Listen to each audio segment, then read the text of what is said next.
83 kes baharu jangkitan COVID-19 dilaporkan hari ini di negara Brunei Darussalam, menjadikan jumlah keseluruhan kes di negara ini meningkat kepada 723 kes. Yang Berhormat Datuk Seri Setia Dr. Haji Awang Muhammad Isham bin Haji Jaafar, Menteri Kesihatan, berkata demikian semasa sidang media situasi terkini jangkitan COVID-19 petang tadi di Dewan Al-Afiah, Kementerian Kesihatan. Terdapat tambahan kes baru pada kluster aktif yang sedia ada. 29 kes bagi kluster Chong Hua KB, 6 kes bagi kluster 477, 4 kes bagi kluster Immigration, 3 kes bagi kluster Champion 7, 1 kes bagi kluster Total dan 1 kes bagi BSP HQ. Selain itu, terdapat 2 kluster baru telah dikesan, 2 kes baru pada hari ini iaitu kes 646 dan kes 652 telah dikaitkan dengan kes 495 yang dilaporkan pada 12 Ogos dan kes 618 yang dilaporkan pada 14 Ogos.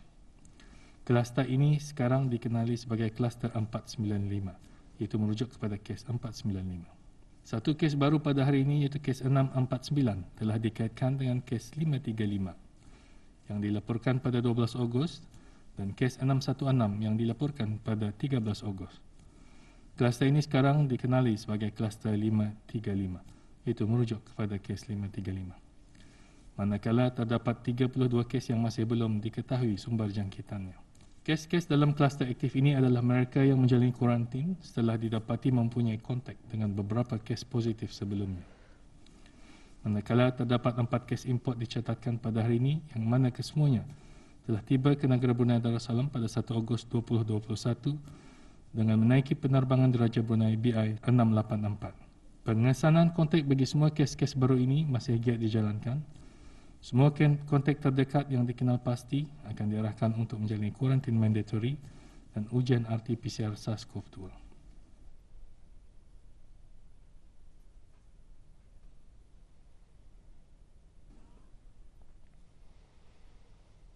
Dalam sidang media yang sama, Menteri Kesihatan juga menjelaskan kepada orang ramai bahawa individu yang telah menerima suntikan vaksin COVID-19 masih berkemungkinan dijangkiti oleh virus SARS-CoV-2.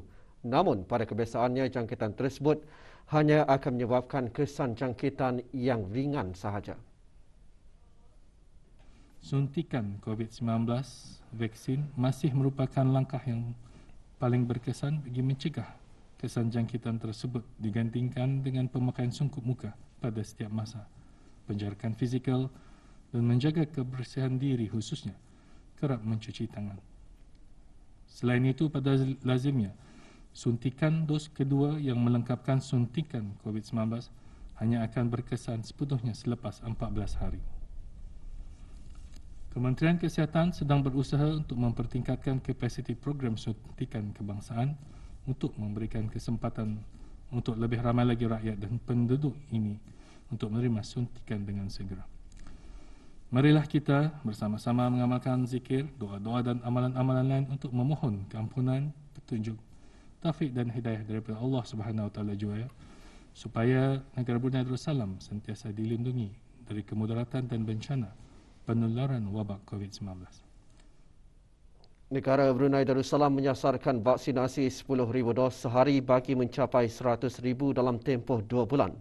Perkara tersebut turut dijelaskan oleh Menteri Kesihatan semasa sidang media situasi terkini jangkitan COVID-19.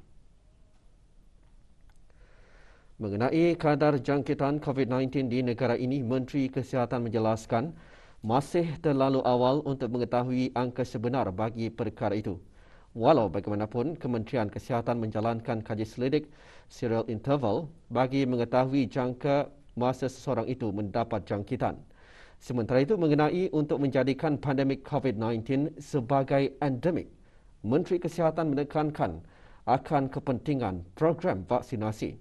Jelas Menteri Kesihatan, jika penduduk di negara ini mencapai kadar 70 ke 80% divaksinasi, ia akan menjadikan sistem penjagaan kesihatan negara lebih terkawal.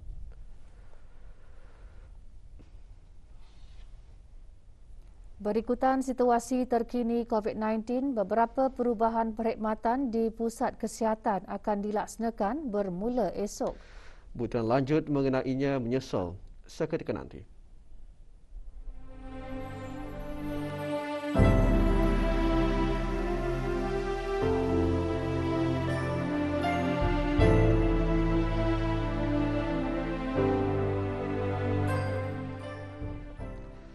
Kerjasama orang awam amat diperlukan pada ketika ini dalam sama-sama berganding bahu bagi menyahut seruan kerajaan. Khasnya Kementerian Kesihatan dalam mengawal dan menangani penularan wabak COVID-19 di negara ini. Pasukan polis di Raja Brunei melalui peruntukan di bawah Akta Seksyen 63, Akta Angket Penggal 204 telah dikerah untuk memberikan bantuan sepenuhnya dalam menguatkuasakan undang-undang dan akta tersebut. Pemeriksaan dalam skala penuh telah dijalankan di seluruh negara melalui sekatan-sekatan jalan raya dan rondaan pemantauan di kawasan premis-premis perniagaan menumpukan kepada individu-individu yang melanggar kesalahan berkaitan dengan Akta Penyakit Berjangkit Penggal 204. Pemeriksaan juga menumpukan seperti memastikan aturan pemakaian sungkup muka sentiasa dipatuhi, memastikan aplikasi BruHealth ada dimuat turun, sentiasa mengemas kini dan mempamerkan kod acara kepada petugas-petugas di lapangan bagi mengetahui keadaan setiap individu berkenaan.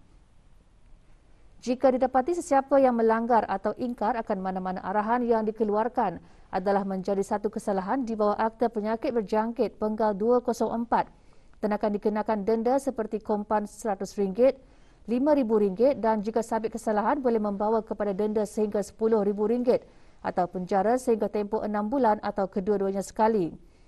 Berikutan dengan perintah tersebut, orang ramai disarankan untuk mematuhi serta melaksanakan peranan dan tanggungjawab terutama sekali mematuhi semua arahan serta larangan yang ditetapkan sepanjang tempoh ianya berkuat kuasa bagi mengelakkan penularan wabak COVID-19.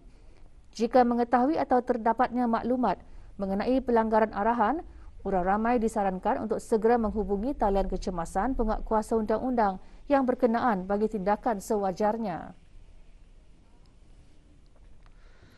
Ada niat untuk membeli sambil beramal, Auda tidak perlu bimbang kerana projek kongsi rezeki kita ni boleh menyampaikan niat murni Auda itu. Laporannya bersama kru RTB Mojo.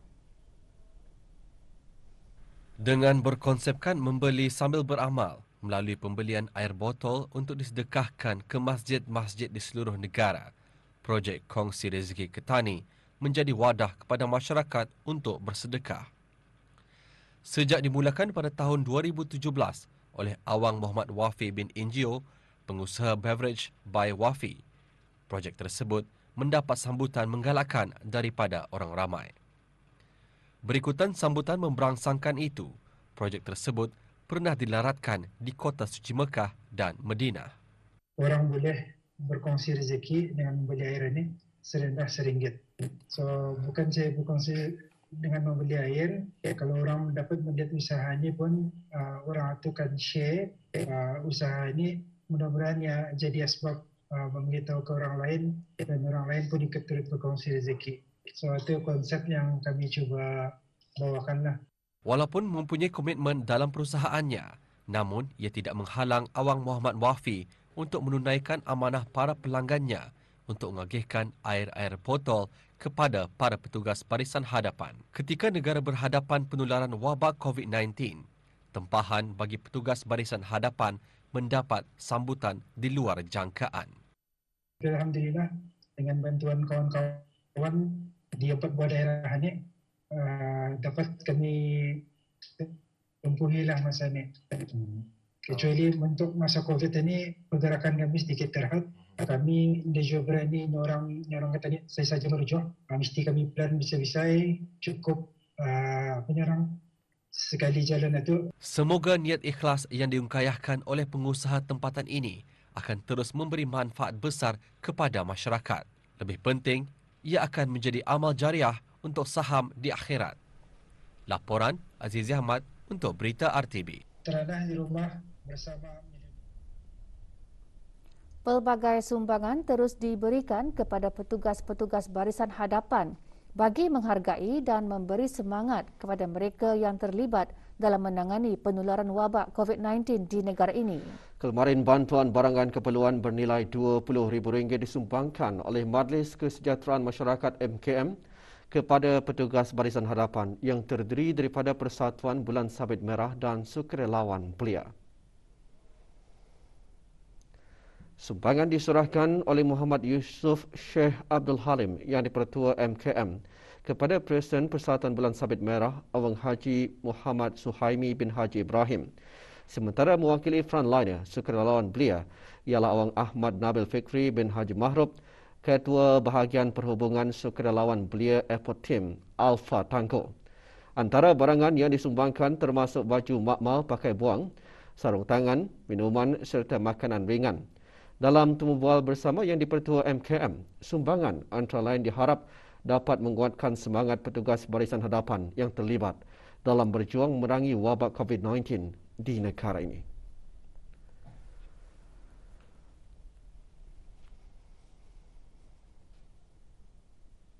MKM telah membuat satu donation drive ataupun kutipan sumbangan derma bagi membelikan keperluan frontliners ini. Dan kami menyeru kepada semua penduduk Brunei supaya berganding bahu mengatasi wabak ini.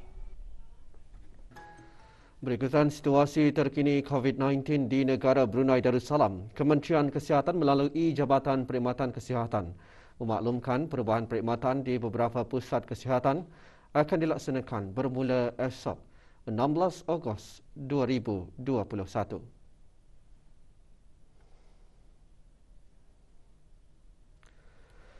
Bagi Pusat Kesihatan Berakas, hanya pesakit-pesakit yang mengalami gejala demam batuk, selesma dan individu yang telah diarahkan untuk menjalani ujian swab COVID-19 sahaja diterima.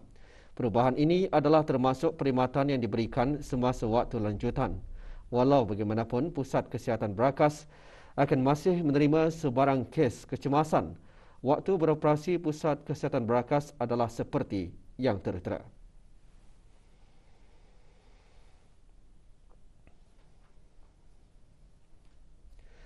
Sementara Pusat Kesihatan Seria akan hanya menerima individu yang tidak mempunyai sebarang gejala demam batuk, selesma atau pesakit yang diberikan perintah kuarantin atau notis pengasingan diri.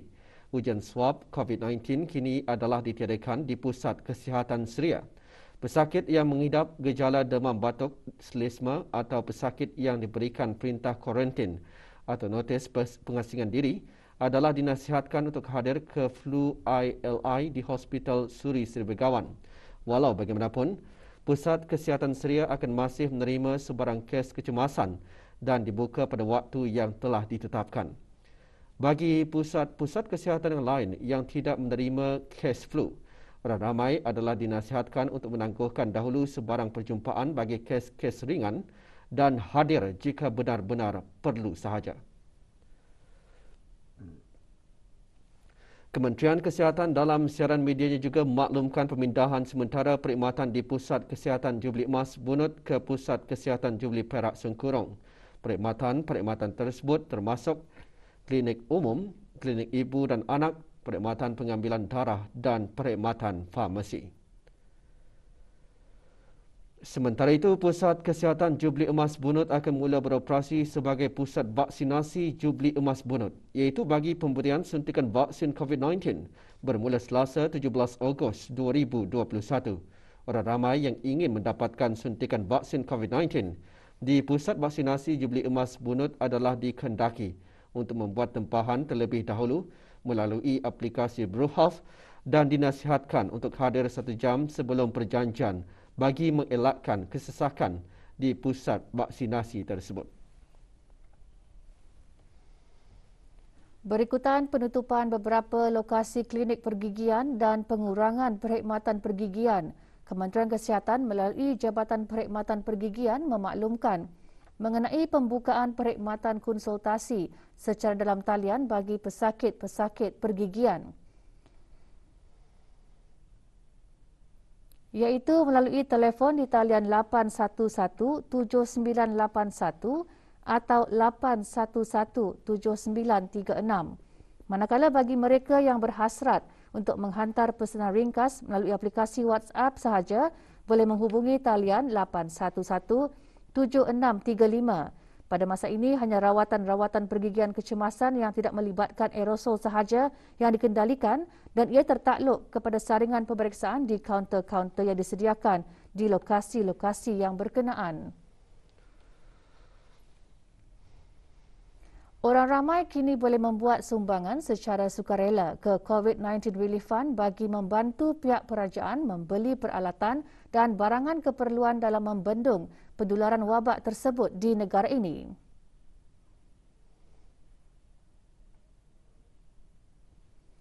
Sumbangan boleh dibuat melalui pemindahan terus secara dalam talian ke akaun Bank Islam Brunei Darussalam BIBD.